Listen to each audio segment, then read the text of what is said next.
అండి. అంతే. స్తోత్రం కలుగునుగాక. మీ అందరికీ ప్రభువైన యేసు నామములో శుభములు, వందనాలు తెలియజేస్తూ ఉన్నాను. I hope my voice is clear. మీ అందరికీ స్పష్టంగా వినిపిస్తుందా అండి? వినబడుతుంది. Okay okay okay okay thank you. మరొకసారి మీ అందరికీ కూడా మరి వందనాలు తెలియజేస్తూ ఉన్నాను. ఎంతో ఆసక్తితో దేవుని యొక్క వాక్య ధ్యానాన్ని చేయాలని ప్రతిరోజు సాయంత్రం 5 గంటలకు ఈ విధంగా ఆన్లైన్ లో కూడుకుంటున్నటువంటి మీ అందరికీ దేవుని యొక్క ఆశీర్వాదములను మరి వందనాలు నేను తెలియజేస్తున్నాను. దేవుని వాక్యం పట్ల ఆసక్తిని దేవుడు మనందరికీ కలుగజేస్తూ ఉన్నాడు.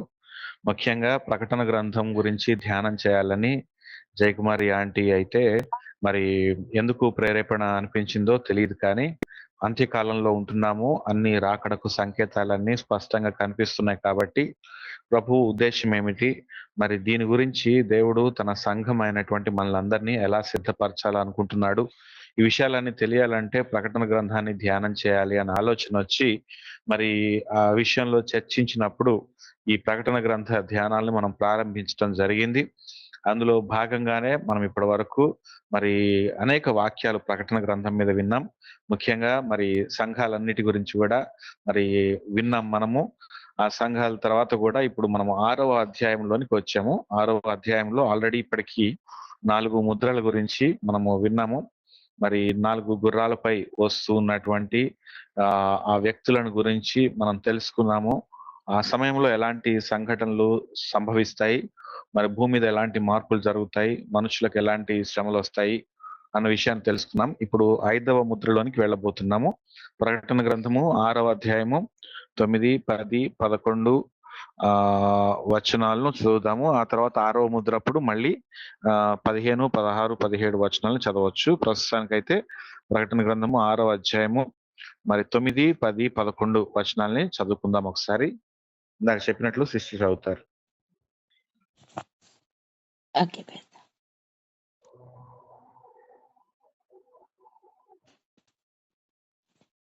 మ్యూట్ తీసేసి చదవండి.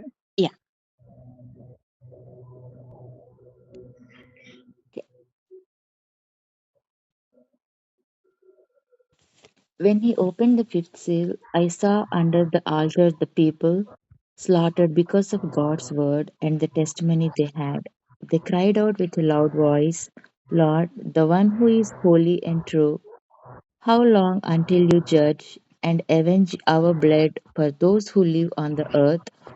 So a white robe was given to each one of them, and they were told to rest a little while longer until the number would be completed of their fellow slaves and their brothers who were going to be killed just as they had seen. దేవునికి స్తోత్రం కలుగునుగా. Okay, చదివితే తెలుగులో కూడా ఎవరైనా చదవండి. చదవండి.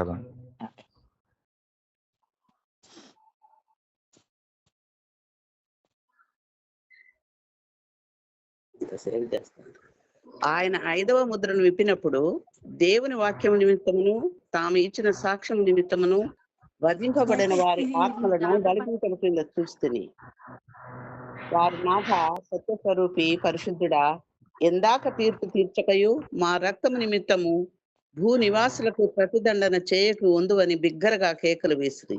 తెల్లని వస్త్రము వారిలో ప్రతివానికి ఇయ్యబడెను, మరియు వారి వలనే చంపబడుబో వారి సహదాసుల యొక్కయు సహోదరుల యొక్కయు లెక్క పూర్తి అగు వరకు ఇంకా కొంచెము కాలము విశ్రమింపవలనని వారితో చెప్పబడను. దేవునికి స్తోత్రం కలుగునుగాక.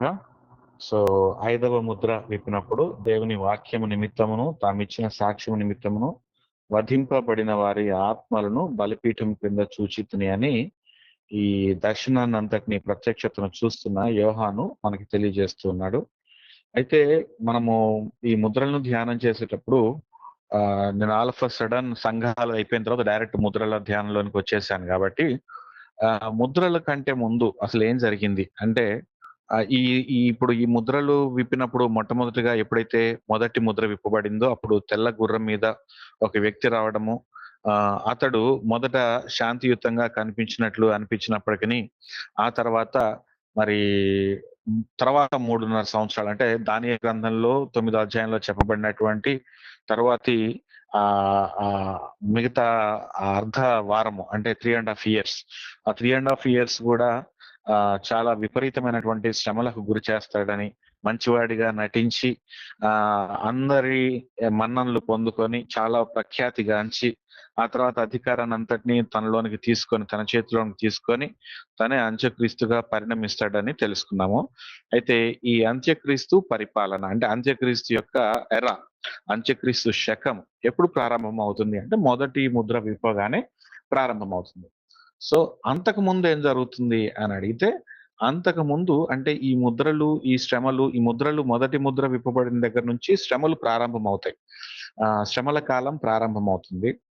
ఈ శ్రమలు అంటే ఇక్కడ శ్రమలు అంటే మామూలు శ్రమలు కాదు, ఉగ్రత, దేవుని ఉగ్రత ఫలితంగా భూమి మీద ఉన్న ప్రజలకు కలిగేటటువంటి శ్రమలు ఇవి ప్రారంభమవుతాయి. అంతకు ముందు ఏమవుతుందంటే సంఘము కొనిపోబడుతుంది.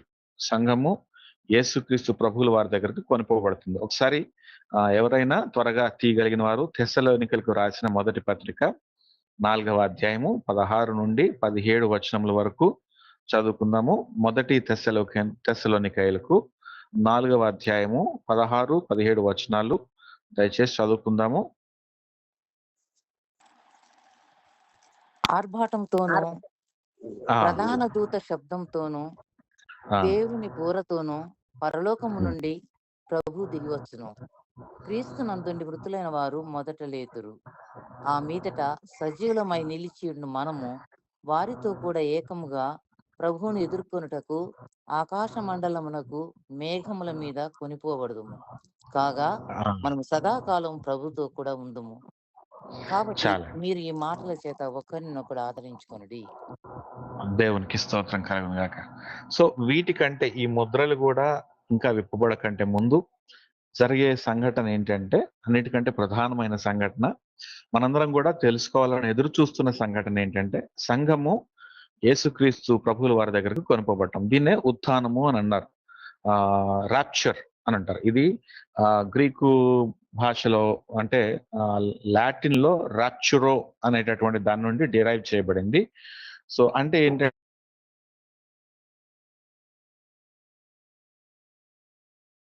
ఏంటంటే ఈ రాప్చర్ అంటే ఈ ఉత్థానము, సంఘము కొనుకోబడటం అనేది యేసుక్రీస్తు ప్రభువుల వారు వచ్చినప్పుడు సంఘము కొనుకోబడుతుంది.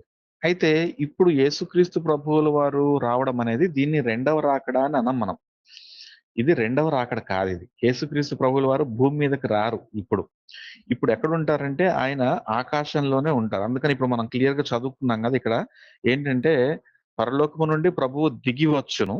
దిగి ఎక్కడికి వస్తున్నారంటే ఆ మీద సజీవులమై నిలిచి ఉండి మనం వారితో కూడా ఏకంగా ప్రభువునకు ఎదుర్కొన్నటకు ఆకాశ మండలమునకు మేఘముల మీద కొనిపోబడదాము. అంటే ఆయన ఆకాశ మండలంలో ఉంటారు, ఆయన దగ్గరకు మనము మేఘముల మీద కొనుకోబడను. ఒకసారి ఇమాజిన్ చేసుకోండి, ఇట్స్ లైక్ మేఘములు మనకి ఒక హెలికాప్టర్స్ లాగా లేదంటే శాటిలైట్స్ లాగా తయారైపోయి మనల్ని తీసుకెళ్తాయి. ఎక్కడికి అంటే ఆకాశ మండలంలో ఉన్నటువంటి యేసయ్య దగ్గరకు తీసుకెళ్తాయి. ఈ సందర్భంలో యేసయ్య భూమి మీదకి ల్యాండ్ అవ్వడం లేదు. ఇది మనము చాలా జాగ్రత్తగా అర్థం చేసుకోవాలి. చాలా సార్లు ఇదే రెండవ రాకడ అని పొరపాడే ప్రమాదం ఉంది. యేసుక్రీస్తు ప్రభువుల వారు ఇప్పుడే రావట్లేదండి, కానీ తన సంఘాన్ని, తన పెండ్లి కుమార్తెను మాత్రము, సిద్ధపడిన పెండ్లి కుమార్తెను ఆయన కొనిపోవడానికి వస్తున్నాడు. సిద్ధపడినటువంటి పెండ్లి కుమార్తెను తనతో కూడా ఉండడం కొరకు. అందుకనే కాగా మనము సదాకాలము ప్రభువుతో కూడా ఉందుము అని చెప్తూ ఉన్నాడు. ఎవరితో కూడా ఉండడానికి వెళ్తున్నామంటే సదాకాలము ప్రభువుతో కూడా ఉండడానికి ఆకాశంలోనికి కొనుకోబడుతున్నాం. అక్కడి నుండి ఆయన మనలను మరి ఎక్కడికి తీసుకెళ్తారు అన్నది పక్కన పెడితే, మనం ఎక్కడ ఉంటాము, ఎవరితో ఉంటాము, ఎలా ఉంటామంటే ప్రభువుతో కూడా ఉంటాము అన్న విషయాన్ని మనం తెలుసుకోవాలి. సో ఆయన మనలను కొనిపోబోయేటటువంటి దేవుడిగా ఉన్నాడు. ఎవరిని కొనిపోతాడంటే సిద్ధపరచబడినటువంటి పెండ్లి కుమార్తె. బైబిల్లో ఇంకొక చోట కూడా ఒక మాట వాయబడి ఉంది, నా తండ్రి ఇంట అనేక నివాసములు కలవు, వాటిని నేను మీ కొరకు సిద్ధపరచ వెళ్ళుచున్నాను, ఒకవేళ లేని యెడల మీతో చెప్పేదను అన్నాడు. యూజువల్ గా యూదా ఆ సంస్కృతిలో ఉండే ఒక ట్రెడిషన్ ఏంటంటేనండి, ఇప్పుడు ముందు ఎంగేజ్మెంట్ అవుతుంది. మనకు కూడా తెలుసు కదా, మన ఇండియాలో కూడా ఎంగేజ్మెంట్ అవుతుంది. ఎంగేజ్మెంట్ అయినప్పుడు అబ్బాయికి అమ్మాయికి మధ్య ఒక పాక్షికమైనటువంటి ఒప్పందం. అంటే నేను నిన్ను పెళ్లి చేసుకోబోతున్నాను, you are committed to me and I'm committed to you అనేటటువంటి ఒక ఒప్పందం జరుగుతుంది. సో ఇంకా పెళ్లి కాలేదు కానీ నువ్వు నా పెళ్లి కూతురువి అని ఒక ప్రమాణం చేసి ఆమెను పెళ్లి చేసుకోకుండా ఇక్కడే వదిలిపెట్టి, అంటే తన ఇంటి దగ్గరే వదిలిపెట్టి ఏం చేస్తారంటే, నేను ఇప్పుడు వెళ్తాను, వెళ్ళి నా తండ్రి దగ్గరికి వెళ్ళి నేను ఇప్పుడు స్థలాన్ని సిద్ధపరచాలి. అంటే ఎప్పుడైతే ఇప్పుడు యూదా వాళ్ళ ఆచారం ఏంటంటే, అంటే ఈస్టర్న్ సైడ్ ఉండే మిడిల్ ఈస్ట్ సైడ్ ఉండేటటువంటి ఆచారం ఎక్కువగా ఏంటంటే, ఎంగేజ్మెంట్ అయిన తర్వాత ముందు పెళ్లి కొడుకు పెళ్లి కుమార్తెను ఉంచుకోవడానికి, అంటే తన భార్యను పెట్టడానికి, వాళ్ళిద్దరు కలిసి నివసించడానికి ఇల్లు సిద్ధపరచుకోవాలి ఫస్ట్. ఇల్లు సిద్ధపరచుకున్న తర్వాతే పెళ్లి చేసుకోవాలి. మన ఇండియాలో లాగా ముందు వెనకాల ఏం ఆలోచించకుండా ఒక వయసు వచ్చిందని పెళ్లి చేయటం, లేదంటే ఇంకేదో టైం వచ్చింది పెళ్లి చేయాలి కాబట్టి చేయటం కాదు. అబ్బాయి అంటే పెండ్లి కుమారుడు, వరుడు ఏం చేయాలంటే ముందు పెండ్లి కుమార్తెను తాను పోషించగలనని నిరూపించడం కోసము, పెండ్లి కుమార్తె తరపు వారిని మెప్పించడం కోసము తన తండ్రి దగ్గరికి వెళ్ళి, అంటే ముందు ఒక అమ్మాయిని ఎంచుకోవాలి. ఎంచుకున్న అమ్మాయిని నచ్చుకున్న తర్వాత తండ్రి దగ్గరికి వెళ్ళి, తండ్రితోటి నేను పలానా అమ్మాయిని నేను పెళ్లి చేసుకోబోతున్నాను, కాబట్టి మేము ఉండడానికి మాకు స్థలాన్ని సిద్ధపరచాలి అని తండ్రితో చెప్పాలి. అంటే తండ్రి పర్మిషన్ తోటి వాళ్ళు ఉంటున్నటువంటి మ్యాన్షన్ లో, వాళ్ళు ఉంటున్నటువంటి ఆ ఇంట్లో ఇంకొక గదిని వాళ్ళ కొరకు నిర్మించాలి. ఇంగ్లీష్ లో ఈ ట్రాన్స్లేషన్ మ్యాన్షన్స్ అని పడ్డాయి, దెర్ ఆర్ మెనీ మ్యాన్షన్స్ అని పడ్డాయి, కానీ మ్యాన్షన్స్ అన్నది అంత సరైనటువంటి ట్రాన్స్లేషన్ కాదు, కానీ తెలుగు ట్రాన్స్లేషన్ చాలా కరెక్ట్ గా ఇచ్చారు. నివాసానికి స్థలం, ఇంట్లో నివాసం అన్నమాట. ఇప్పుడు మనం కూడా కొన్నిసార్లు పెళ్లి చేసుకోబోయే ముందు ఏంటంటే, ఒకడే కొడుకున్నట్లయితే, లేదంటే ఇల్లు పెద్దదైతే రాబోయే పెళ్లి కూతురు కోసము, రాబోయే కోడల కోసము వీళ్ళిద్దరి కోసం ఒక గదిని సిద్ధం చేస్తారు. ఇంకా వాళ్ళు అక్కడి నుంచి అక్కడ ఉంటారు. అందరికి కామన్ కిచెన్ ఉంటది, కామన్ లివింగ్ రూమ్ ఉంటది. బట్ ఒక గది మాత్రం వీళ్ళ కోసం సెపరేట్ గా తయారు చేసిన తర్వాత పెళ్లి కాగానే కోడలు కొడుకు ఆ గదిలో ఉంటారు. ఇది ఇక్కడ కూడా చూస్తూ ఉంటాం. కానీ ఆ సైడ్ ఇంకా స్పెసిఫిక్ గా ఖచ్చితంగా నివాసాన్ని ఏర్పరిచిన తర్వాత, అయితే ఈ నివాసం ఎలా చేస్తారంటే, అక్కడ ఇల్లులు ఎలా ఉంటాయంటే ముందు కింద షాలోగా వదిలేస్తారనమాట. అంటే పార్కింగ్ లాట్ లాగా వదిలేస్తారు. యూజువల్ గా అక్కడ ఇల్లులు ఎలా ఉంటాయంటే కింద పార్కింగ్ లాట్, అంటే కింద ఖాళీగా వదిలేసి అక్కడ పశువులు కానీ ఏమైనా ఉంచడానికి అక్కడ వదిలేసి పైనుంచి కట్టుకుంటాం మొదలు పెడతారు. అయితే ఎప్పుడైతే తన కుమారుడికి పెళ్ళవుతుంది అనుకున్నాడో, ఆ తండ్రి ఏం చేస్తాడంటే అదే భవనంలో ఇంకొక గదిని, దాని మీద ఇంకొక అంతస్తుని కానీ, లేదంటే ఉన్న దాంట్లో ఇంకొక గదిని నిర్మించడం కానీ జరుగుతుంది. దీనికి ఇట్ టేక్స్ సమ్ టైం, కొంత సమయం పడుతుంది. అయితే అది ఎవరు నిర్మించి అది అయిపోయింది అని చెప్పి ఇంకా కొడుకుని వెళ్ళి పెళ్లి కుమార్తెను తీసుకురా అని చెప్పాల్సిన పని ఎవరిదంటే తండ్రిది. తండ్రి once I'm ready with the room, so ఇక వెళ్ళి నువ్వు నీ పెళ్లి కుమార్తెను తెచ్చుకో అని చెప్తే అప్పుడు పెండ్లి కుమారుడు బయలుదేరి తన దగ్గరికి రావాలి, పెండ్లి కుమార్తె ఊరు దగ్గరికి రావాలి. అందుకనే బైబిల్లో క్లియర్ గా ఏముంటుందంటే, మరి నా రాకడ ఎప్పుడు, అంటే మనుష్య కుమారుడు ఎప్పుడు భూమి మీదకి వస్తాడు అన్నది తండ్రికే తప్ప ఆ గడియ ఎవరికీ తెలియదు అన్నాడు యేసుక్రీస్తు ప్రభువుల వారు. ఇది చాలా మంది తప్పు పడతారు. యేసుక్రీస్తు ప్రభువుల వారికి ఆ గడియ గురించి తెలియకపోతే ఆయన దేవుడు ఎట్లా అవుతాడు అని చాలా మంది ప్రశ్నిస్తా ఉంటారు. మరి తండ్రికే ఎందుకు తెలియాలి అంటే, ఆ గదిని సిద్ధం చేసేది తండ్రి దగ్గరే కాబట్టి తండ్రి సిద్ధం చేయాలి. తండ్రి సిద్ధం చేసి కొడుకుతోటి, నాయనా ఇదిగో నీ కొరకు సిద్ధం చేశాను, ఇక నువ్వు వెళ్ళు అంటే అప్పుడు బయలుదేరాలి. ఆ గది ఎప్పుడు సిద్ధం అయిద్దో కొడుకు తెలీదు, ఎందుకంటే ఆ బాధ్యత కొడుకు చేతిలో లేదు, కాబట్టి తండ్రి చేతిలో ఉంది. అది తండ్రి ప్రిపేర్ చేయాల్సినటువంటి పని కాబట్టి తండ్రి అయిపోయిన తర్వాత తండ్రి చెప్తే కొడుకు వస్తాడు. ఇది అర్థం చేసుకోలేని చాలా మంది క్రైస్తవ వ్యతిరేకులు ఏం చెప్తారంటే, యేసుక్రీస్తు ప్రభువుల వారికి శక్తి తక్కువ ఉంది, తండ్రి గొప్పోడు, యేసుక్రీస్తు ప్రభువుల వారు రెండవ స్థాయి శక్తి కలిగిన వాడు అని త్రిత్వంలో ఉన్నటువంటి శక్తి స్థాయిలను వేరేగా చెప్పాలని ప్రయత్నిస్తూ ఉంటారు. But there is no power difference. ఇప్పుడు త్రిత్వంలో ఉన్నటువంటి దేవుడు మనకి ముగ్గురు దేవుళ్ళు కాదండి, ఒక్కడే దేవుడు, 3 లక్షణాలు, తండ్రిగా, కుమారునిగా, పరిశుద్ధాత్మునిగా. అంటే ముగ్గురు ఒకటేనా అంటే ముగ్గురు ఒకటి కూడా కాదు, 3 విభిన్న లక్షణాలు, 3 డిఫరెంట్ అట్రిబ్యూట్స్ కలిగినటువంటి ఒక్క దేవుడిని మనం కలిగి ఉన్నాము.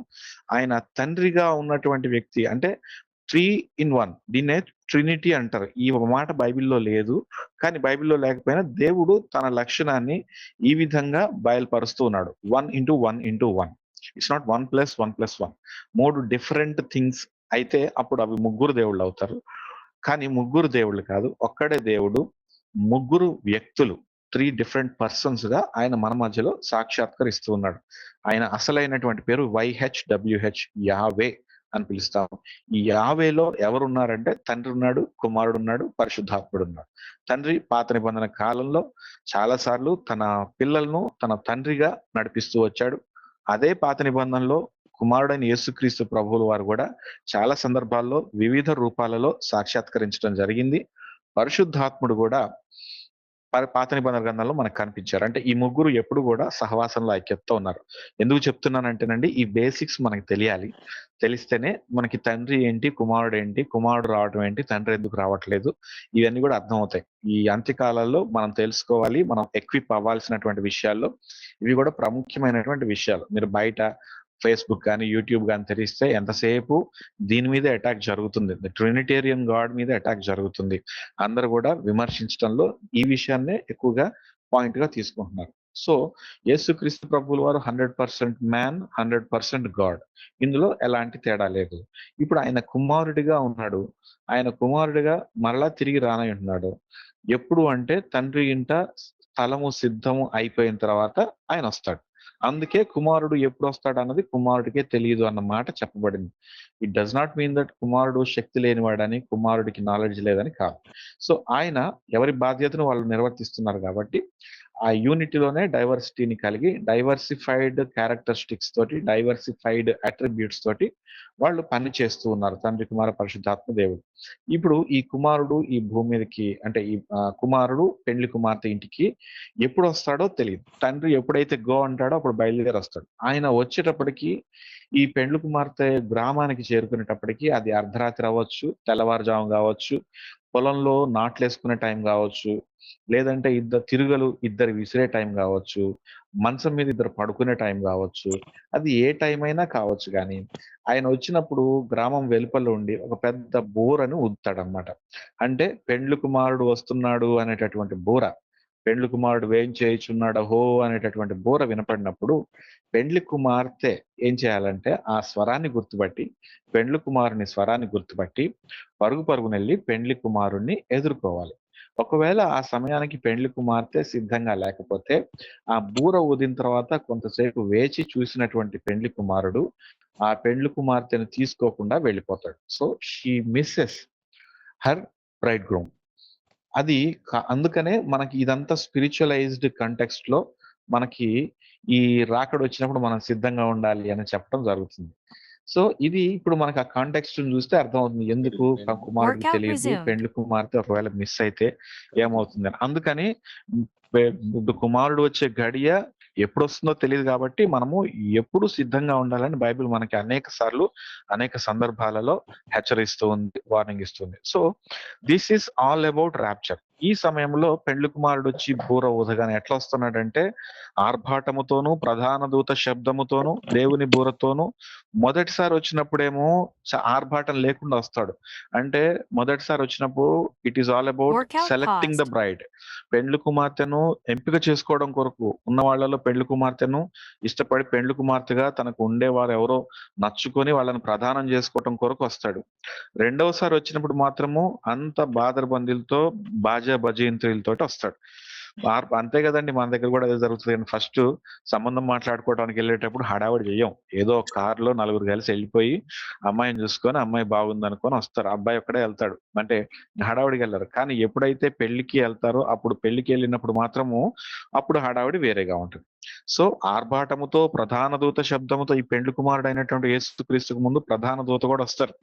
గబ్రియల్ దూత, మిఖాయేల్ దేవదూతలు అందరూ కూడా వచ్చి దేవుని బూరతోను పరలోకము నుండి ప్రభువు దిగి వచ్చు.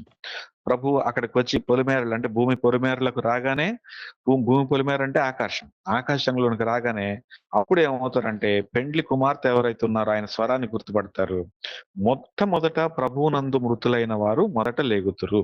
ఇది ఒక మంచి విషయం మనం తెలుసుకోవాల్సింది. అంటే ఇప్పటి వరకు యేసుక్రీస్తు ప్రభువుల వారిని విశ్వసించి ఆయన రక్తంలో కడగబడి రక్షణను పొంది చనిపోయినటువంటి వారు, ప్రభువునందు మృతి నొందినటువంటి మృతులందరూ కూడా లేస్తారు. అంటే ఆ మృతులంటే వాళ్ళందరూ అప్పటి వరకు చచ్చిపోయినటువంటి బాడీలోనే వాళ్ళ ఆత్మలు ఉన్నాయా అంటే కాదు. ఆత్మలు దేవుడి దగ్గరికి వెళ్ళిపోయాయి అప్పటికే, కానీ వారి శరీరాలు లెగుస్తాయి. అంటే అగైన్ వాళ్ళ ఆత్మలు మరలా వాళ్ళ శరీరాన్ని కలుసుకొని మహిమ దేహాన్ని సంతరించుకొని ప్రభువు దగ్గరకు చేరతాయి. అందుకని ఇదే మనం నమ్ముతాము. మనం కూడా చనిపోయినటువంటి మన ఆత్మీయులు, ప్రియులు, తల్లిదండ్రులు కావచ్చు, సోదరులు, సోదరులు కావచ్చు, మనకు నిరీక్షణ ఏంటంటే మనం మరలా వెళ్ళినప్పుడు వాళ్ళని కలుసుకుంటాము పరలోకంలో దేవుని దగ్గర అనే నిరీక్షణ మనకుంది. నిరీక్షణ లేని ఇతరుల వల్లే మనం దుఃఖించకుండానట్లు నేను ఈ మాటలు చెప్పుచున్నానని చెప్పి ఇవన్నీ చెప్తా ఉంటాడు. సో మనము మృతులైనటువంటి వాళ్ళు లెగుస్తారు, ప్రథమ ఫలంగా వాళ్ళు కోయబడతారు. అంటే యేసుక్రీస్తు ప్రభులు వారు ఆల్రెడీ లేచారు, ఆ తర్వాత ఆయన ప్రథమ ఫలంగా లేచాడు. ఆ తర్వాత ఆయన నమ్ముకొని చనిపోయినటువంటి వాళ్ళు, అంటే మన తాతలు, ముత్తాతలు, మన ప్రియులు యేసుక్రీస్తును నమ్ముకొని చనిపోయిన వాళ్ళు లెగుస్తారు. ఆ నెక్స్ట్ 17వ వచనంలో, ఆ మీదట సజీవులవై నిలిచి ఉండు మనము వారితో కూడా ఏకముగా ప్రభువును ఎదుర్కొనుటకు ఆకాశ మండలమునకు మేఘముల మీద కొనిపోబడదుము. ఆ తర్వాత ఆ టైంకి, అంటే ఆ ఉత్థానం వచ్చే టైంకి మనం ఒకవేళ బ్రతికుంటే అప్పుడు సజీవులమైనటువంటి మనము కూడా ఆయనతో కూడా మనకున్నటువంటి శరీరము, అప్పటి వరకు దీన శరీరము, చావునకు లోనైనటువంటి ఈ దీన శరీరము మహిమ రూపాన్ని ధరించుకొని మహిమ శరీరంగా మార్చబడి, అదే కనురెప్ప వేసే క్రమంలో, అంటే టింక్లింగ్ ఆఫ్ ద ఐ, కన్ను మూసి కన్ను తెరిచే లోపు మన శరీరం మారిపోయి మనందరం కూడా ఆయనతో కూడా కొనిపోబడతాము. కొనిపోబడిన దగ్గర నుంచి సదాకాలము ఆయనతో కూడా ఉంటాము. అంటే పెండ్లి కుమార్తెగా పెండ్లి కుమారుడు ఇంటికి వెళ్ళిపోయాము, అక్కడే మన యొక్క జీవితాన్ని, మన యొక్క నిత్య వాసరములోనికి మనం వెళ్ళిపోబోతున్నాము. సో ఇది అయిపోయిన తర్వాత, ఎప్పుడైతే ఉత్థానం అయిపోయి రహస్య రాకడ అంటారు, దీన్నే ప్రభు యొక్క రహస్య రాకడ అంటారు. ఆ టైంలోనే మరి ఇళ్లలో కొంతమంది మిస్ అయిపోతారు, విశ్వాసులు అనుకున్న వాళ్ళు మిస్ అయిపోతారు. బహుశా తండ్రి రక్షింపబడి, తల్లి రక్షింపబడి, పిల్లలు రక్షించబడకపోతే తల్లిదండ్రి కనపడరు. ఆ నెక్స్ట్ డే నుండి పిల్లలు మాత్రమే జీవించాలి. లేదు, పిల్లలు మాత్రం తల్లిదండ్రులకు తెలియకుండా రక్షింపబడ్డారు, తల్లిదండ్రులకు ఎన్నిసార్లు చెప్పినా వినలేదు, వాళ్ళు రక్షింపబడలేదంటే తల్లిదండ్రులు మిగిలిపోతారు, పిల్లలు మాత్రం కొనుకోబడతారు. రాప్చర్. ఆఫీసులో పనిచేసేటటువంటి వాళ్ళలో దేవుని బిడ్డలు ఎవరైతే ఉన్నారో వాళ్ళందరూ నెక్స్ట్ డే నుంచి ఆఫీసులో కనపడరు. ఆఫీసులో ఉన్న వాళ్ళందరూ, అందులో దేవుని బిడ్డలందరూ మాయమైపోతారు. పని చేసుకునేటటువంటి వాళ్ళు, ఫ్యాక్టరీలో ఉండేటటువంటి వాళ్ళు, ఇప్పటికే ఈ దేవుని యొక్క రాకడం నమ్మేటటువంటి కొన్ని దేశాలు, అంటే అది వరకు కాదు కానీ ఒకళ్ళు చెప్పినటువంటి లాజిక్ ఏంటంటే, విమానంలో కూడా పైలట్, అసిస్టెంట్ పైలట్ పెట్టడం వెనక ఉద్దేశం ఏంటంటే, మెయిన్ రీజన్ ఏంటంటే, ఒకరికి బాగలేకపోయినా, ఒకరికి ఏదైనా ఎమర్జెన్సీ వచ్చినా సరే ఇంకొకరు రెడీగా ఉంటారు బ్యాకప్ గా అని కొంతమంది చెప్తారు. కానీ ఇంకొంతమంది దానికి ఏం చెప్తారంటే, ఇన్ కేస్ విమానము వెళ్ళున్నప్పుడు రెండో రాకడ వచ్చి ఒకరు కొనుకోబడినా ఇంకొకరు దాన్ని సేఫ్ గా ల్యాండ్ చేస్తారు అని కూడా కొంతమంది చెప్తా ఉంటారు. ఓకే, ఇవన్నీ స్పెక్యులేషన్సే, బట్ రీజనబుల్ స్పెక్యులేషన్స్. నిజమే, ఆ టైంలో ఎవరు ఎత్తబడతారో ఎవరు విడవబడతారో తెలియదు. కాబట్టి మనందరం కూడా ఆయన రక్తంలో కడుగుబడితే మాత్రం ఎత్తబడతాము. అయితే విడవబడిన వారికి మాత్రము అప్పటి నుండి ఈ ముద్రలు విప్పబడటం చూస్తాము, శ్రమలు స్టార్ట్ అవుతాయి. విడవబడిన వారి మీదకి ఏమొస్తుందంటేనండి, దేవుని ఉగ్రత వస్తుంది. శ్రమలు, ఇప్పుడు ఉగ్రత. మనము కూడా కొనిపోబడక మునుపు ఈ లోకంలో నివసించేటప్పుడు మనకు కూడా శ్రమలు వస్తాయి కదా. ఈ శ్రమలు ఉగ్రత శ్రమలు కావు. ఈ శ్రమలు యేసుక్రీస్తు ప్రభువుల వారి కొరకు మనం పడేటటువంటి శ్రమలు. ఆయన యందు సద్భక్తితో బ్రతకను ఉద్దేశించిన వారికి ఆ భక్తి కారణంగా కలిగేటటువంటి శ్రమలు. ఇప్పుడు నుంచి వచ్చేవి, అంటే మొదటి ముద్ర విప్పడం నుండి వచ్చేటటువంటి శ్రమలు దేవుని ఉగ్రత కారణంగా వచ్చాయి. అంటే God's wrath is going to be unleashed. అది విడుదల కాబోతుంది అనమాట. అందులో క్రమంగానే మొదటి ముద్ర, రెండవ ముద్ర, మూడవ ముద్ర, నాలుగవ ముద్ర విప్పబడటం మనం చూసాము. Now we're coming to the point of 5th seal, 5వ ముద్రకు వస్తున్నాం. ఇదంతా కూడా నేను ఎందుకు చెప్పానంటేనండి, మనం ప్రకటన గ్రంథం ధ్యానం చేసేదే ఈ విషయాలు తెలుసుకోవడం కోసం. బట్ ముందు అధ్యాయాల్లో మనం వీటిని మిస్ చేసాము, ఈ అంశాలు. అందుకని నేను ఇప్పుడు డీటెయిల్ గా నేను ఎక్స్ప్లెనేషన్ ఇచ్చాను. ఇప్పుడు 5వ ముద్రలో ఏం జరుగుతుందంటే, అప్పటి వరకు 4వ ముద్ర వరకు కూడా చాలా జరిగాయి. కరువులు, కాటకాలు వస్తాయి, మరి యుద్ధాలు జరుగుతాయని, మోసం జరుగుతుందని, ఇవన్నీ కూడా మనం తెలుసుకున్నాము. 5వ ముద్రలో ఆయన 5వ ముద్రను విప్పినప్పుడు దేవుని వాక్యము నిమిత్తమును తాము ఇచ్చిన సాక్ష్యము నిమిత్తమును వధింపబడిన వారి ఆత్మలను బలిపీఠం కింద చూసి, ఈ ఒక్క ముద్ర టైంలో మాత్రమే హింస అన్నది లేకుండా ఉండడాన్ని మనం చూస్తున్నాం. అంటే ఈ ముద్ర విప్పినప్పుడు there is no destruction happening, but something miracle, something mysterious is happening. ఏంటా మిస్టీరియస్ అంటే, అప్పటి నుండి, అంటే ఈ 5వ ముద్ర అంటే మొదటి 4 ముద్రలు విప్పినప్పుడు చనిపోయినటువంటి వాళ్ళు. అంటే వీళ్ళు కూడా అంటే సంఘం కొనిపోబడిన తర్వాత కూడా there is one more chance to stand for the Christ. క్రీస్తు కొరకు నిలబడేటటువంటి ఛాన్స్ వస్తుంది. ఈ ఛాన్స్ ఎలా వస్తుందంటేనండి విపరీతమైన శ్రమలతో కూడినటువంటి ఛాన్స్ వస్తుంది. అంటే విడవబడితే ఇంకా విడవబడినట్లే అని కాదు, కానీ విడవబడిన తర్వాత కూడా మనకు ఒక అవకాశం ఉంది. ఈ విడవబడిన తర్వాత కూడా ప్రభువు కొరకు రక్షణ పొందేటటువంటి సందర్భాలు మనం చూస్తున్నాం. అప్పుడే ఎక్కువ మంది బలమైన విశ్వాసంతో బయటకు వస్తారు. అంటే అప్పుడు గ్రహిస్తారు. నిజమే కదండి. ప్రాక్టికల్ గా కూడా ఇప్పుడు చూడండి, మన ఇంట్లో భక్తిగా ఉంటున్నటువంటి ఒకరు కొనిపోబడ్డారు అనుకోండి, మిగతా ముగ్గురు విడవబడ్డారు.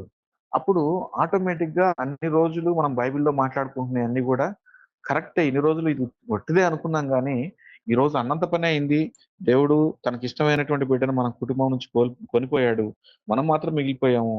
ఇది బైబిల్ ప్రకారమే జరుగుతుంది కాబట్టి నేను ఎక్కడ నుండి అయినా సరే ఎన్ని శ్రమలైనా తట్టుకొని ఒళ్ళు దగ్గర పెట్టుకొని విశ్వాసిగా జీవించాలనుకొని ఆ టైంలో ఇంకా బలమైనటువంటి విశ్వాసంతో జీవించేటటువంటి వాళ్ళు అనేకులుగా వస్తారు. అంటే వీళ్ళు ఎలాంటి వాళ్ళు అయిపోతారంటే, మేము ఎలాంటి శ్రమలైనా తట్టుకుంటాము, మన నాలుకలు కోసేసినా తట్టుకుంటాం, మమ్మల్ని అగ్నిగుండంలో వేసినా తట్టుకుంటాము. మొదట 7 సంఘాలకు వచ్చినటువంటి శ్రమలు, అలాంటి శ్రమలు ఏ వచ్చినా తట్టుకుంటామని ఇంకా విపరీతమైనటువంటి రాడికల్ మైండ్ సెట్ అయిపోద్ది. వీళ్ళు క్రీస్తు కొరకు ఏ ఎక్స్టెంట్ కైనా వెళ్ళిపోయేటటువంటి, అంటే ఆ ఉగ్రతను ఎదుర్కొనేటటువంటి ఆ మనస్తత్వంలోనికి వాళ్ళు వెళ్ళిపోవటం ద్వారా ఏం చేస్తారంటే దేవుని కొరకు సాక్షిగా నిలబడతారు. అలా నిలబడిన వాళ్ళని చంపేస్తా ఉంటాడు అంత్యక్రీస్తు. అంత్యక్రీస్తు పని ఏంటంటే torture and torment and kill. So ఇది ఇప్పుడు ఏంటంటే come to Christ or come back to Christ. ఇప్పుడు ఒకటే slogan, come to Christ or come back to Christ. నీకు క్రీస్తు గురించి తెలియకపోతే క్రీస్తు దగ్గరికి రావాలి. క్రీస్తు గురించి తెలిసి కూడా నామకార్థమైనటువంటి జీవితం జీవిస్తే, అంటే నువ్వు వెచ్చగానైనను లేవు, చల్లగానైనను లేవు అనేటటువంటి జీవితాన్ని జీవిస్తేనేమో ఆ విధంగా రావాలి. ఇప్పుడు ఏదో ఒకటైతే మనం దేవుడి దగ్గరికి రావాలి. అయితే అలా వచ్చిన వాళ్ళని ఈ అంత్యక్రీస్తు చంపేస్తా ఉంటాడు, దొరకబట్టి చంపేస్తా ఉంటాడు. అలా చనిపోయిన వారి ఆత్మలన్నీ కూడా బలిపీఠం క్రింద ఉండడాన్ని యోహాను చూశాడు. అంటే ఆ ఆత్మలు ఇంకా ప్రభు దగ్గరికి వెళ్ళట్లేదు, కానీ వాటిని దేవుడు ఒక వెయిటింగ్ ప్లేస్ లో పెట్టాడు. ఈ ఆత్మలు వేడుకోవడాన్నే మనం చూస్తున్నాం. ఒకసారి ప్రకటన 6:10 ఎవరైనా చదువుతారండి? ప్రకటన 6:10.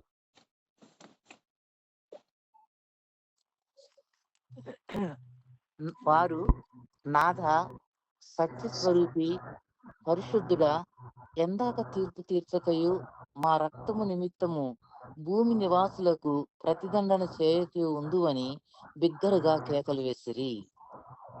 చాలండి. ఇప్పుడు ఈ మొరపెట్టేదంతా కూడా ఎవరి ఆత్మలు అంటే చనిపోయి హతసాక్షులు అయిపోయినటువంటి ఆత్మలు. ఎప్పుడు హతసాక్షులు? ప్రభు యొక్క రహస్య రాకడ వచ్చిన తర్వాత హతసాక్షులైన వారి ఆత్మలు. ప్రభు రహస్య రాకడ రాకంటే ముందు హతసాక్షులైన వారి ఆత్మలు ఆల్రెడీ ప్రభుతో ఉండడానికి వెళ్ళిపోయాయి. అంటే there is no more church on the earth at this point of time. ఈ సమయంలో భూమి మీద సంఘం లేదండి. అందుకనే మనం చాలా సార్లు ఎగ్జాగరేట్ చెప్తా ఉంటాము. ఆ టైంలో వాక్యం కూడా దొరకదట, బైబిల్ కూడా దొరకదు, వాక్యం కరువు అయిపోద్ది. వాక్యం కరువు అయిపోతే వాక్యాన్ని మనం ఇప్పుడే గుర్తుపెట్టుకోవాలి. ఈ మాటలన్నీ ఎప్పటి గురించి చెప్తున్నారంటే ఇదిగో ఈ సిచ్యువేషన్ గురించి చెప్తున్నారు. అప్పుడు అసలు సంఘమే లేనిది వాక్యం ఏముంటది? చారిటీ వర్క్స్ ఏముంటాయి? ఇప్పుడు ప్రపంచంలో జరిగే మంచి సంఘం ద్వారా జరుగుతుంది. సంఘం లేనప్పుడు లోకం అంతా అన్యాయంతో నిండిపోద్ది, పాపము పెట్టరేగిపోద్ది, పాపం చేసేవాడు ప్రోత్సహించబడతాడు, నీతిగా ఉండాలనుకున్నవాడు తరమబడి చంపివేయబడతాడు. So that is how it is going to be. So అప్పుడు బైబిల్ పెట్టుకోవడానికి కుదరదు, వాక్యం ప్రకటించడానికి కుదరదు, బహిరంగంగా ప్రార్థన చేసుకోవడానికి కుదరదు. ఒకవేళ నువ్వు యేసుక్రీస్తు నామాన్ని ఒప్పుకున్నావంటే ఇంకా నిన్ను చచ్చిపోయేంత వరకు వేటాడుతూనే ఉంటారు. సో ఇలాంటి శ్రమలు వస్తూ ఉంటాయి. ఈ టైంలో there is absence of church on the earth. ఇప్పుడు ఈ ఆత్మలు ఏమైనా మొరపెడుతున్నాయంటే మాకు తీర్పు తీర్చు అంటే వీళ్ళకి టెన్షన్ గా ఉంది. ఎందుకంటే వీళ్ళు సెకండ్ ఛాన్స్ లో వీళ్ళు బయటకు ఇండక్ట్ చేయబడిన వాళ్ళు కాబట్టి వీళ్ళు తీర్పు కోసం వేడుకుంటున్నారు. ఇప్పుడు దేవుడు వచ్చి వీళ్ళని తీర్పు చేసి మళ్ళీ వీళ్ళని కూడా తనతో కలుపుకోవాలి.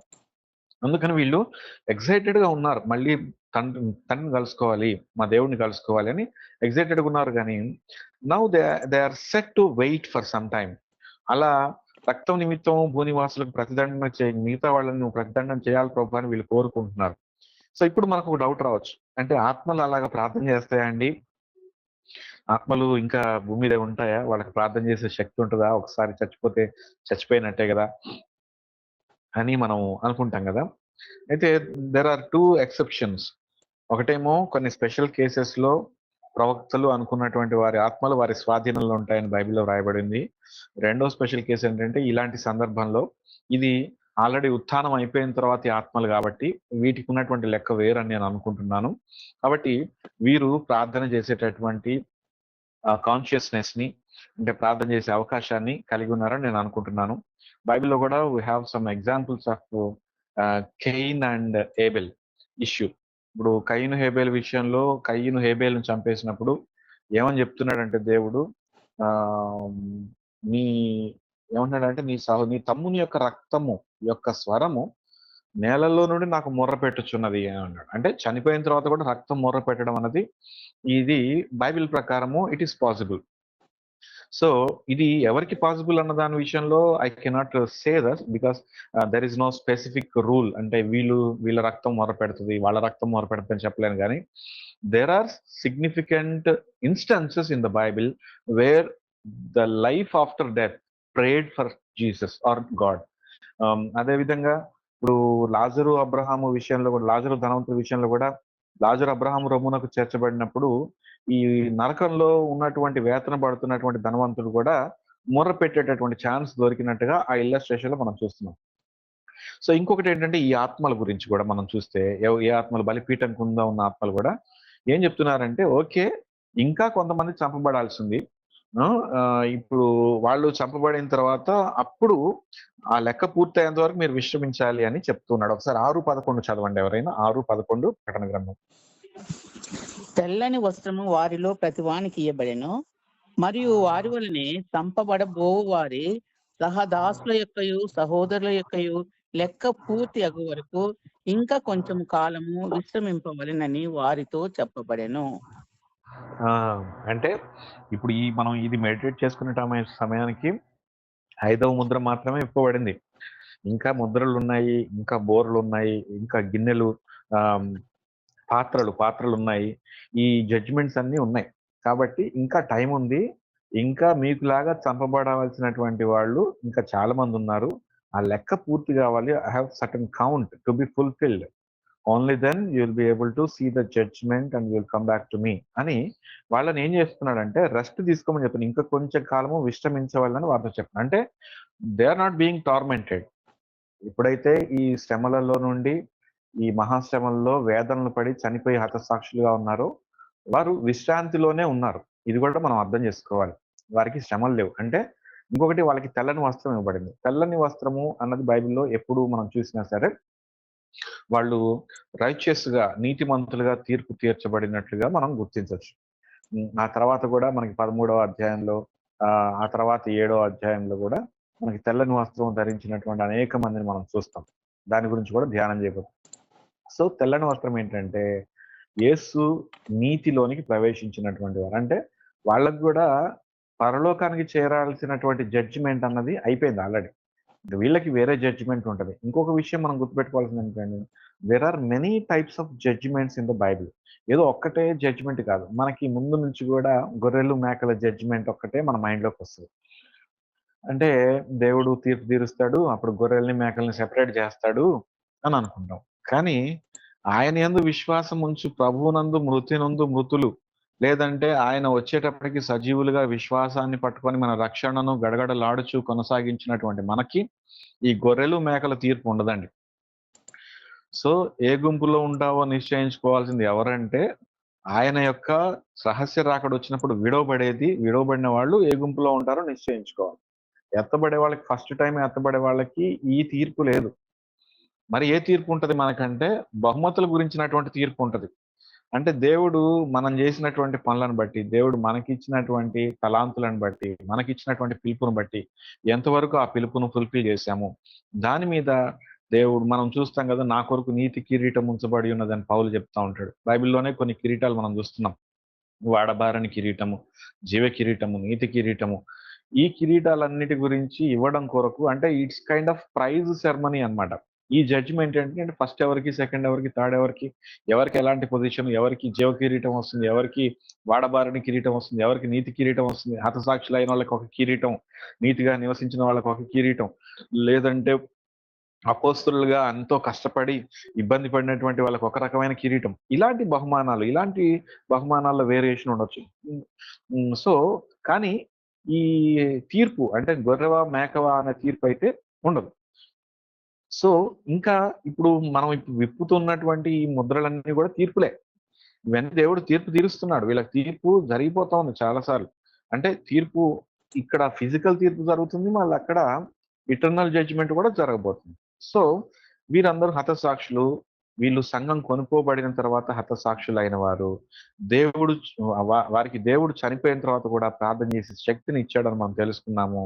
అదేవిధంగా వారు ఇంకా కొంతకాలం విశ్రాంతిలో ఉండాలి, ఎదురు చూడాలి అని మనం చూసాము. వారికి శరీరం లేదు, కానీ వారి శరీరానికి భావోద్వేగాలు ఏమి ఉండవు, కానీ మొర్ర పెడుతున్నది వాళ్ళ ఆత్మ మొర్ర పెడుతుంది. సో ఇది ఎవరికి వర్తిస్తుందంటే ఆయన రహస్య రాకడ వచ్చేసిన తర్వాత హతసాక్షులైన వారికి మాత్రమే ఈ పరిస్థితి వర్తిస్తుంది. సాధారణ విశ్వాసిగా మరణించిన వారు ఎక్కడ ఉంటారంటే పరదైసులో ఉంటారు, విశ్రాంతిలో ఉంటారు. వాళ్ళు మళ్ళీ భూమి మీదకి వచ్చి కమ్యూనికేట్ చేయరు. చాలా సార్లు మనందరి దాండ్లలో ఇప్పుడు ప్రేయర్ మీటింగ్, చనిపోయిన వారికి ప్రేయర్ మీటింగ్ పెట్టినప్పుడు కానీ ఇంకా కొన్ని దురాచారాలు ఉన్నాయి క్రైస్తవుల్లో. ఏంటంటే అదిగో ఇంకా మా తాతయ్య ఇక్కడే తిరుగుతున్నాడు, మా నాన్నమ్మ ఇక్కడే తిరుగుతుంది, నాకు నాకు అలా అనిపించింది, ఇలా అనిపించింది. మీరు ఇక్కడే తిరుగుతున్నారని అనుకుంటున్నారంటే వాళ్ళు పరలోకం వెళ్ళలేదు, పరదేశాలు లేదని మనం అర్థం చేసుకోవాలి. So there is no such thing. ఒకసారి ప్రభువునందు మృతులైతే ఆయన ఆధీనంలో మంచి విశ్రాంతిలో ఉంటాం. అందుకని వారు ఇప్పుడు నిద్రించుచున్నారు, నెమ్మది నొందుచున్నారు. వాళ్ళు నిద్రిస్తున్నారు, నెమ్మది నొందుచున్నారు. అదే విధంగా వాళ్ళు ఇంకా ఏం చేస్తున్నారంటేనండి, నివాసం చేయడానికి వెళ్ళారు. ఇది ప్రభునందు మృతులైనటువంటి వాళ్ళు.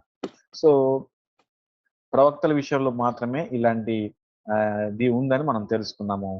తెల్లని వస్త్రం గురించి ఉంది. ఇంకొకటి, మనము ముందుగా చనిపోతే కేవలము శ్రమలన్నీ అనుభవిస్తాము. అంటే యేసుక్రీస్తు నామం కొరకు శ్రమలు అనుభవించడం ధన్యత.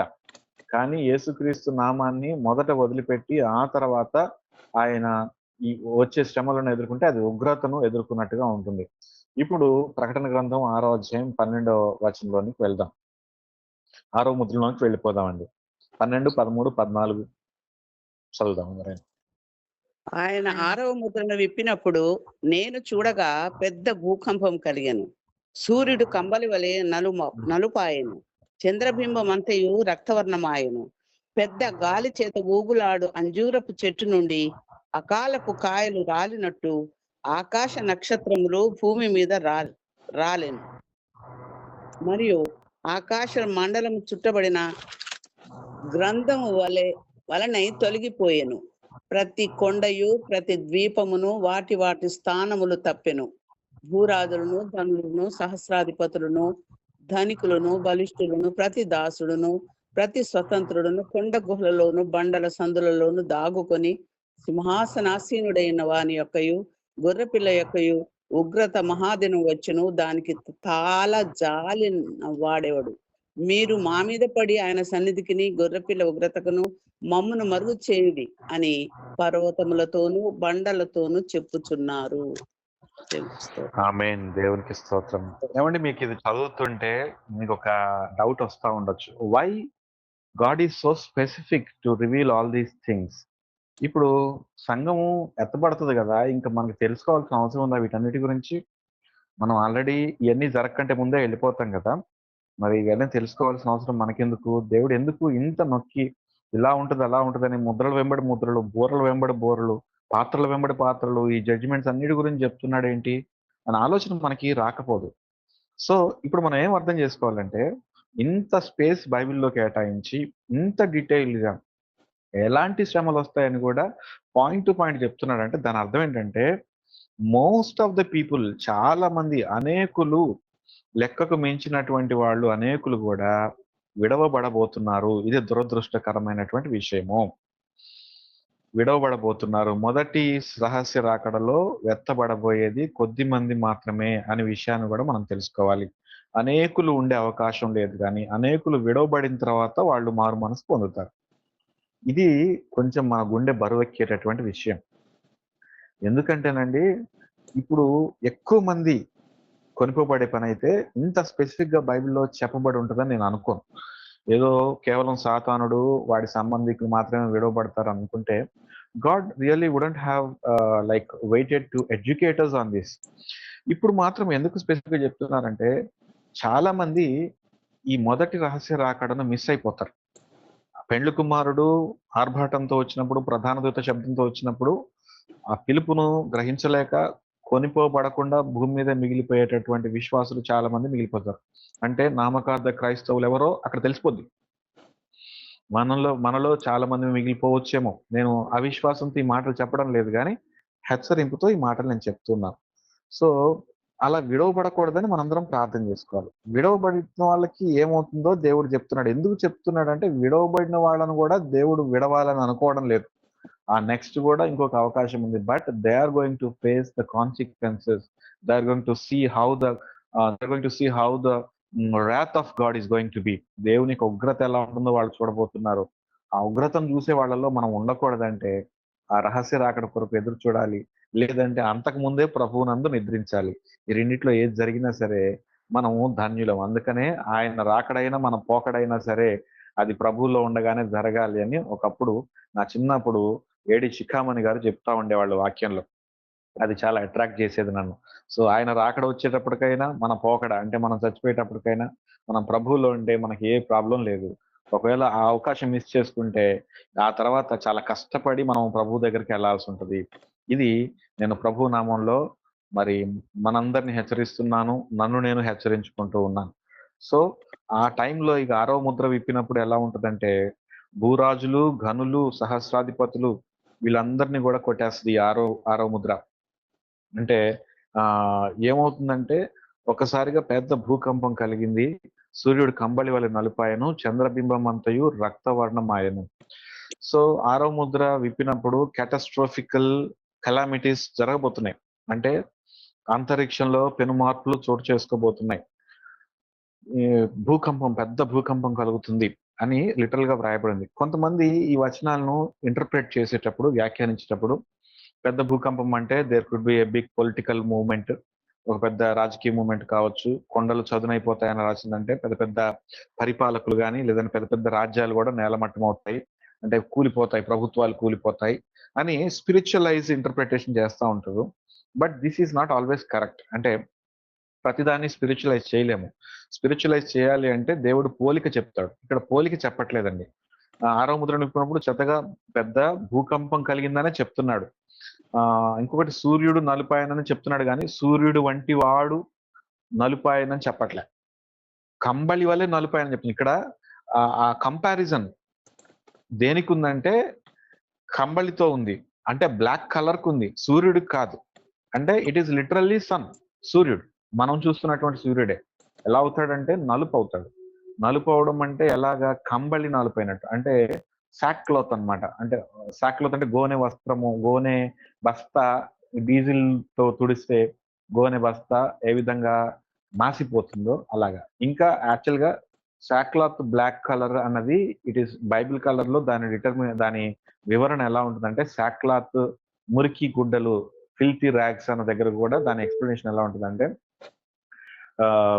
మహిళల మెన్స్ట్రుయేషన్ కి వాడే క్లాత్స్ వాడేసిన తర్వాత ఎలాంటి మురికిని కలిగి ఉంటాయో దట్ ఈస్ ద ఎక్స్ప్లెనేషన్. అంటే మా నీతి క్రియలు మురికి గుడ్డల వంటి అని చెప్పినప్పుడు ఆ ఎక్స్ప్లెనేషన్ అంత మురికి వంటిది ప్రభు అని చెప్తా ఉన్నాడు అనమాట. సో ఇక్కడ సూర్యుడు కంబళి వల్లే నలుపాయను, సాక్ క్లాత్ వల్లే నలిపాడంటే అది that resembles, that denotes the morning of the earth. అంటే విపరీతమైనటువంటి దుఃఖపడాల్సినటువంటి చీకటి రోజు జరిగిపోద్ది. అంటే సూర్యుడు నలుపు అవడం అంటే నలుపు అవుతాడు, కానీ ఆ నలుపు అవడము దేన్ని సూచిస్తుంది అంటే విపరీతమైనటువంటి రోదన, విపరీతమైనటువంటి వేదన అవుతుంది. మీకు బబులోన్లో కూడా సువార్త ప్రకటించినప్పుడు వాళ్ళందరూ కూడా గోనె పట్ట కట్టుకొని విపరీతంగా రోధించారు. రోధించినప్పుడు దేవుడు వారిని రక్షించాడు. ఇంకా చంద్రబింబము రక్తవర్ణం అవుతుంది, అంటే రెడ్ కలర్ గా మారిపోతుంది. చంద్రబింబము రెడ్ కలర్ గా ఎందుకు మారుతుంది? యూజువల్ గా అది నైట్, మనం చంద్రుడిని నైట్ చూస్తాం. అంటే ఈ అంతరిక్షంలో ఉన్నటువంటి మార్పులు, పెను మార్పులు సంభవించుకొని there is going to happen something, ఏదో అవుతుంది. అవి ఏంటి అన్నది ఎవరు చెప్పలేరు, ఎందుకంటే బైబిల్లో క్లియర్ గా ఇవ్వలేదు. బట్ ఒక విషయం షూర్ ఏంటంటే we're going to deal with the damage of sun and the moon. అంటే సూర్యుడు, చంద్రుడు వాటి గతి తప్పినప్పుడు గాని, వాటి పనులు చేయకుండా ఆపినప్పుడు గాని, ఎలాంటి పరిస్థితులు ఉంటాయో అలాంటి పరిస్థితులను మనం చూడబోతున్నాము. సూర్యుడు ఒకరోజు ప్రకాశించకపోతే ఏమవుద్ది అన్నది మనం ప్రాక్టికల్ గా ఆలోచించుకుంటే చాలా తీవ్రమైనటువంటి విషయాల్ని మనం చూడాల్సొస్తది. సూర్యుడు, చంద్రుడు మనకు కనిపించలేదంటే దాని అర్థం ఏంటంటే మధ్యలోకి ఇంకేదో అడ్డొచ్చిందని అర్థం. సో సంథింగ్ ఏదో జరగబోతుంది. ఎలాంటిదంటే అంతరిక్షంలో పెను మార్పులు జరగబోతున్నాయి. భూమి దాన్ని హ్యాండిల్ చేయలేదు.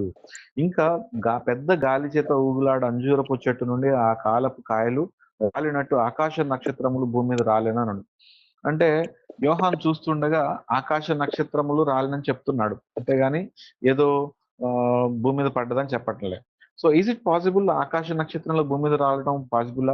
సైన్స్ గా అంటే ఖగోళం తెలిసిన వాళ్ళు ఏంటంటే భూమి చాలా చిన్నది కదా, నక్షత్రాలు చాలా పెద్దవి, చాలా దూరంలో ఉంటాయి. అవి భూమి మీదకి రాలితే ఒక్క నక్షత్రం రాలగానే భూమి అయిపోద్ది భూమి సంగతి అని మనం అనుకుంటా ఉంటాము. బట్ ఇప్పుడు నక్షత్రాలే రాలుతాయా? పోనీ లేదంటే చాలా పెద్ద పెద్ద గొప్ప గొప్ప వాళ్ళు అందరూ చనిపోతారా? అంటే గొప్ప గొప్ప వాళ్ళు చనిపోతారని కూడా 15వ వచనంలో ఉంది. భూరాజులు, గనులు, సహస్రాధిపతులు, ధనికులు, బలిష్ఠులు, దాసులు, స్వతంత్రులు వీళ్ళందరికీ కూడా కష్టాలు వస్తున్నాయి. అయితే నక్షత్రాలు రావడం అనేది ఏంటంటే మనం కూడా ఇప్పుడు నక్షత్రాలు రావడం ఇంపాసిబుల్ అని అనుకోవడం లేదు. మనకి మన చరిత్రలో కూడా కొన్ని జరిగినాయి. స్కైలాబ్ మనకు తెలుసు, అంటే ఒక శకలం. అది అదే విధంగా ఇప్పుడు కోమెట్స్, ఉల్కలు, తోకచుక్కలు, ఇవన్నీ కూడా ఏంటంటే నక్షత్రం నుండి విడిపోయినటువంటి కొన్ని పార్ట్స్ భూమి మీద పడేటటువంటి సమయంలో చాలా సార్లు మన సైంటిస్టులు వాటిని తప్పించి సముద్రాల మీద పడేటట్టు, లేదంటే వాటి కక్ష మారిపోయి ఎక్కడికో అంతరిక్షంలో కలిసిపోయేటట్టుగా చాలా సార్లు డైవర్ట్ చేశారు. అంటే ఆ నక్షత్రాలు లేదంటే అంతరిక్ష శకలాలు మన భూమి మీద పడేటటువంటి సందర్భాలు మనం ఆల్రెడీ చూసాం. అయితే ఫార్చునేట్లీ అవి మన మీద పడకుండా మనం తప్పించుకున్నాం. అప్పుడు స్కైలాగ్ పడేటప్పుడు కూడా ఇక పడిపోతుంది, అందరూ చచ్చిపోతున్నారని మొత్తం కోళ్ళు కుక్కలు అన్ని కోసుకొని తినేశారు, ఆస్తులను నమ్ముకున్నారు. తీరా చూస్తే అది ఎక్కడో ఏదో సముద్రంలో పడి మనం రక్షింపబడ్డాం. సో అంటే ఇలాంటి సంఘటనలు మనకు కొత్త ఏం కాదు. అప్పుడు మాత్రము ఇంకా విపరీతంగా, అంటే మనకి ఇంకా మిస్ అయ్యే ఛాన్స్ లేదు ఇక ఆ టైంలో. ఏదో అదృష్టం బాగుండి ఇదివరకు పడినటువంటి స్కైలాబ్ నుంచి కానీ కొన్ని గ్రహాలు మన భూమి పక్క నుంచి వెళ్ళిపోవడం, త్రుటిలో మిస్ అవ్వడం, ఇవన్నీ కూడా మనం చూసాం. కానీ ఇప్పుడు మాత్రం మిస్ అవ్వవు. ఎలా అంటే ఒకసారి చెట్టు రాలి అంజురపు చెట్టు నూపితే ఎట్లాగా కాయలన్నీ రాలి పడిపోతాయో అలాంటిది కూడా పడిపోయినట్లుగా మనం చూస్తున్నాం. సో ఇదంతా కూడా నిజంగా ఇట్లనే జరుగుతుందా? అంటే నక్షత్రాలు రాలుతాయా, సూర్యుడు నలుపు అవుతాడా, తెలుపు అవుతాడా, ఆకాశం చుట్టబట్టం ఏంటండి అని అడిగితే ఇప్పుడు మామూలుగా ఇదేదో ఒక్కసారి చెప్పుంటే ఏదో రూపకంగా చెప్పారు, అలంకారప్రాయంగా చెప్పారు, దీన్ని ఎగ్జాగరేటెడ్ గా చెప్పారు, లేదంటే మెటాఫోరికల్ గా చెప్పారు అని మనం అనుకోవచ్చు. బట్ మీరు గమనిస్తే యెషయా గ్రంథము 34వ అధ్యాయం 4వ వచనం చూడండి. మళ్ళీ ఇలాంటి మాటలు ఎక్కడ కూడా చూస్తాం. ఆకాశ సైన్యమంతయు క్షీణించును, కాగితపు చుట్ట వలె ఆకాశ వైశాల్యములు చుట్టబడును, ద్రాక్షవల్లి నుండి ఆకువాడి రాలునట్లు, అంజురపు చెట్టు నుండి వాడినది రాలునట్లు వాటి సైన్యమంతయు రాలిపోవును. చూడండి, సేమ్, జస్ట్ డిఫరెంట్ వర్డింగ్స్ ఉన్నాయి, బట్ అదే మీనింగ్, అదే వర్డింగ్స్, అదే సెన్స్ ఇక్కడ వస్తుంది. ఆకాశం చుట్టబడటం, ద్రాక్షవల్లి నుండి అంజూరపు చెట్టు నుండి రాలినట్టుగా నక్షత్రాలు రాలిపోవడం గురించి మనం చూస్తున్నాం. ఇంత ఘోరమైనటువంటి కష్టం భూమి మీదకి రాబోతుంది 6వ ముద్రలో. భూరాజులు, గనులు, సహస్రాధిపతులు, ధనికులు వీళ్ళందరూ కూడా కొండ గుహలకి, బండల్లోనికి దాక్కొని సింహాసనాసీనుడై ఉన్న వాని యొక్కయు గొర్రెపిల్ల యొక్క ఉగ్రత మహాదినము వచ్చెను, దానికి తాళజాల కలిగిన వాడెవడు అంటున్నాడు. గొర్రెపిల్ల యొక్క ఉగ్రత మహాదినము. ఇదే విషయము జెఫన్యా గ్రంథం 1వ అధ్యాయంలో యెహోవా మహాదినం అని రాయబడింది, యెహోవా దినం అని రాయబడి ఉంది. యెహోవా దినం వచ్చినప్పుడు ఏమవుతుంది, సేమ్ ఇక్కడ రాయబడింది, అక్కడ కూడా రాయబడింది. యోవేలు గ్రంథంలో రాయబడింది, అదే విధంగా హోషేయ గ్రంథంలో రాయబడింది. ఇవే మాటలు ఎన్ని గ్రంథాల్లో రాయబడుతూ ఉన్నాయి. సో ఇంకొకటి స్పెసిఫిక్ గా యూదులకు ఈ శ్రమలు మరింత ఎక్కువగా ఉండబోతున్నాయి.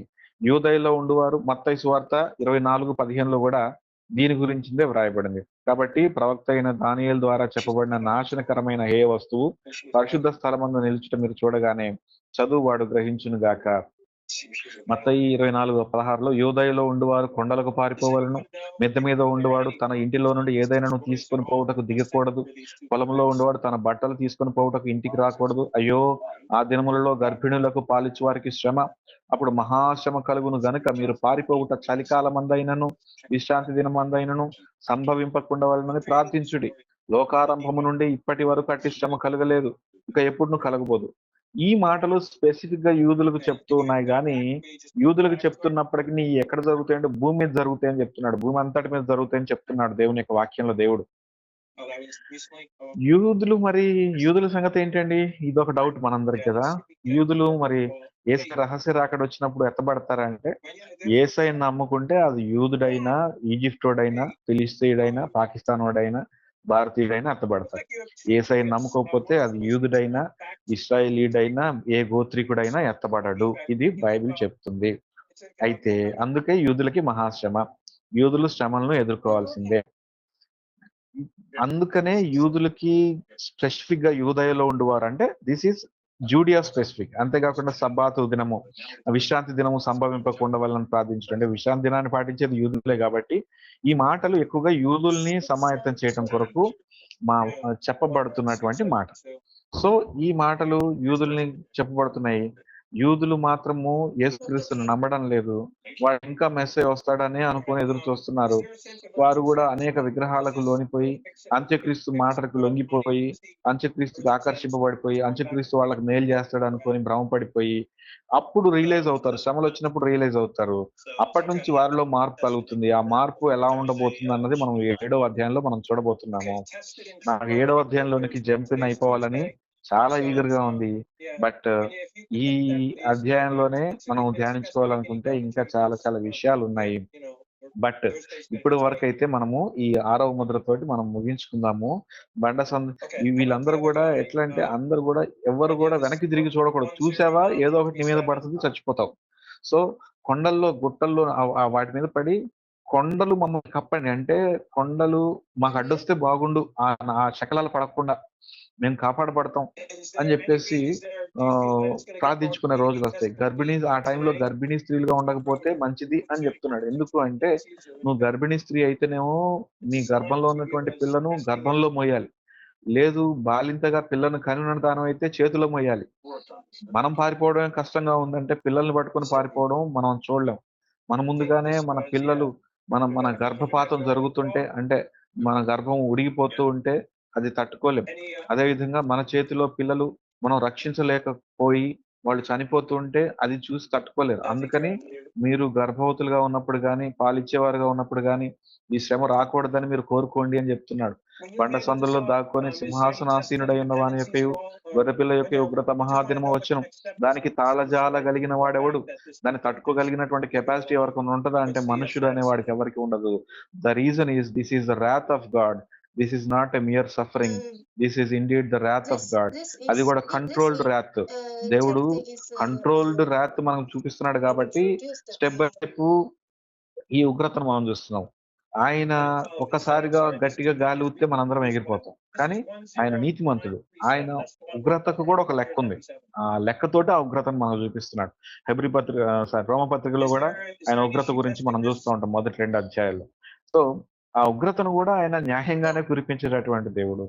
అయితే ఆ ఉగ్రతను మనం తట్టుకోలేం కాబట్టి ఈ రోజు నేను మనందరికీ చెప్పి ఏంటంటే, బలపడదాం, పరిశుద్ధులం అవుదాము, యేసు రక్తంలో కడుగుబడినటువంటి మనము మన కుటుంబాన్ని సిద్ధం చేద్దాము, మన సంఘాన్ని సిద్ధం చేద్దాం, మన సమాజాన్ని సిద్ధం చేద్దాం. ఆ శ్రమలు తట్టుకోవడం కంటే మనం ముందుగానే ఆ రహస్య రాకడలో కొనిపోయి చక్కగా ప్రభువుతో కూడా నివాసం చేయటం ఉత్తమమైనటువంటి పని. దేవుడి రోజు మనతో మాట్లాడుతున్న విషయం ఏంటంటే, ఈ శ్రమలు యూదులకు రాబోతున్నాయండి. కాబట్టి యూదుల గురించి మనం ప్రార్థన చేయాలి. ఎందుకు ఇశ్రాయేల్ క్షేమం గురించి ప్రార్థన చేయమన్నాడంటే, వారిలో నుంచి వచ్చాడు, వారు ఆయన నమ్మట్లేదు, వారు మహాశ్రమలు అనుభవించబోతున్నారు. ఆల్రెడీ ప్రపంచంలో వచ్చే శ్రమల్లో ఎక్కువ భాగం యూదులే అనుభవిస్తున్నారు. అయితే 7వ అధ్యాయంలో మనం గొప్ప అద్భుతం చూడబోతున్నాము. దాన్ని ఇప్పుడే నేను రివీల్ చేయదలుచుకోవట్లేదు, మీ అందరికి తెలుసు. యూదులకు గొప్ప రక్షణ 7వ అధ్యాయంలో మనం చూడబోతున్నాము. సో దేవుడు శ్రమ పెట్టినప్పటికీ యూదులను మాత్రం వదిలిపెట్టే దేవుడు కాదు. తర్వాత యూదుల్లో నుండే మనకు అనేక మంది లెగబోతున్నారు. దేవుడు ప్రపంచానికి రక్షణ ఇవ్వబోతున్నాడు. ఆ మాటలు మనం చూద్దాము. ప్రస్తుతానికైతే ఇంతటితో ముగిద్దాం. దేవుడి మాటలను దీవించును గాక. ఆమేన్. ఆమేన్. దేవునికి స్తోత్రం కలుగును గాక. వాక్యం అందించినటువంటి ప్రశాంత్ని బట్టి దేవునికి వందనాలు చెల్లిస్తూ మరి మనము మరి మొదటి నుండి 4 ముద్రలు కూడా విన్నాం. వాటి డిస్కషన్ కూడా మనం చేసుకున్నాం. ఇప్పుడు ఈ యొక్క 4 నుంచి 5 నుంచి 6 మనం విన్నాం. అయితే మరి అందరూ విన్నారని నేను నమ్ముతూ ఉన్నాను. వినకపోతే మనకు వాక్యం రికార్డ్ చేసి ఉంటది. దయచేసి మళ్ళీ ఫ్రీగా మీరు పెట్టుకొని వినండి. ఈ వాక్యం కొరకు ఎవరికైనా ప్రేరేపణ వస్తే వారు చిన్న ప్రార్థన చేయండి. వాక్యం అందించిన మరి బిడ్డను బట్టి, అదే విధంగా వాక్య పరిచర్య కొరకు ప్రార్థన చేయండి. వాక్య పరిచర్య చేసిన దాన్ని బట్టి చేయండి. ఆ తర్వాత సారిక ఒక చిన్న పాట తీసి పెట్టాము.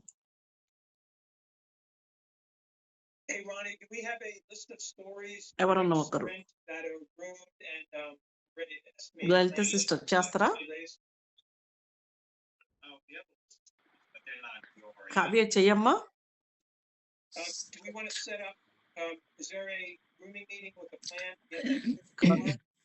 ప్రేయర్ చేస్తాం. చేయండి. మహాపురుషుద్రైన మా తండ్రి, గొప్ప దేవ, సర్వశక్తిమంతుల సర్వాధికారి, మీకు వందన స్తోత్రాలు చెల్లించుకుంటున్నాం నాయన. ఈ యొక్క సాయంకాల సమయంలో ప్రభా మీ ప్రియ కుమారుని నిలబెట్టుకొని మాకు ఇచ్చినటువంటి వర్తమానం బట్టి మీకు వందన స్తోత్రాలు చెల్లిస్తున్నాం తండ్రి. 6వ అధ్యాయం సగభాగం నుండి ప్రభా ఈ రోజు మేము విన్నాం తండ్రి. నాయన మరి ఎన్నో హెచ్చరికలు మేము విన్నాం తండ్రి. వాటన్ని